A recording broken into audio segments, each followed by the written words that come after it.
We're learning more about the man who prompted an hours-long standoff in Central Falls. The neighborhood was lit up in flashing lights last night. 34-year-old Michael Mogazel surrendered around 9 p.m. and this morning he faced a judge on a slew of charges. 12 News reporter Brittany Schaefer has more from police headquarters with what witnesses saw. Brittany? Well, Shannon, police say Michael Mogazel made threats to hurt himself and police if they came inside. He was then arraigned today, and he said he wasn't going to go back to jail, but then the judge ultimately held him without bail.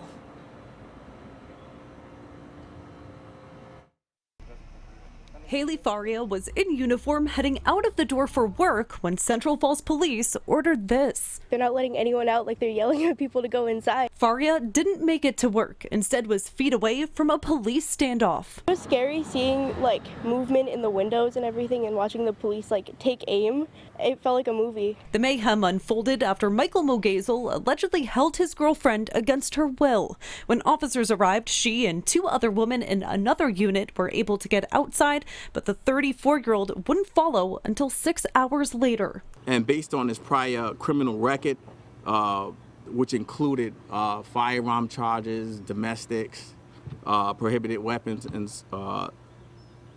so forth, the Central Falls Police, we requested assistance from the Rhode Island State Police Tactical Team. After hours of negotiations, Mogazel walked out onto Tremont Street with his hands behind his head. At his arraignment, 12 hours later, his hands now behind his back. He's going to be held without bail on a new case. The special condition is a no contact order with the complaining witness. And the judge also ordered him to undergo a competency evaluation. He is also a bail violator for a weapons charge from a few months back. Again, he's held without bail and is due back in court on October 11th. Live in Central Falls, I'm Brittany Schaefer, 12 News. Police say the Central Falls man who surrendered after a 6-hour standoff last night has a long criminal record. The standoff was first breaking at 6:30 on Fox Providence. Today, the suspect faced a judge. 12 News reporter Brittany Schaefer tells us what she learned at the suspect's arraignment and from police. Well, Shannon, according to police, Michael Mogazel said he was not going back to jail. But eventually, about 6 hours later, he did surrender. Now he's facing multiple felony charges, including domestic violence, kidnapping, and sexual assault. Michael Mogazel walks out of his apartment with his hands behind his head. Hours later, walks out of a courtroom with his hands in cuffs after the judge denies bail. Do you think that a competency examination would be appropriate at this time? Central Falls police say the 34-year-old was holding his girlfriend against her will. When officers arrived, she and two other women from another unit were able to get outside, but Mogazel wouldn't come out. At that time, further information from the victim established that the male had made threats to harm himself and officers if they came in. A 6-hour standoff then ensued. Due to his lengthy criminal record, the Rhode Island State Police Tactical Team were called to help.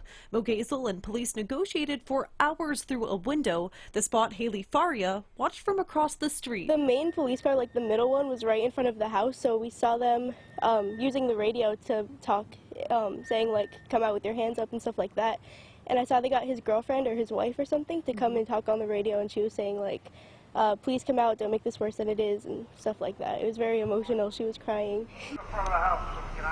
Soon after, Faria and the neighborhood were evacuated, a moment they call surreal. It was scary seeing like movement in the windows and everything and watching the police like take aim. Especially my daughter didn't have a good sleep. The neighborhood is very quiet, and everybody knows each other.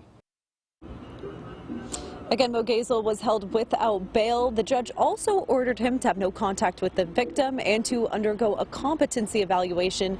He's due back in court next month. For now, live in Central Falls, I'm Brittany Schaefer, 12 News.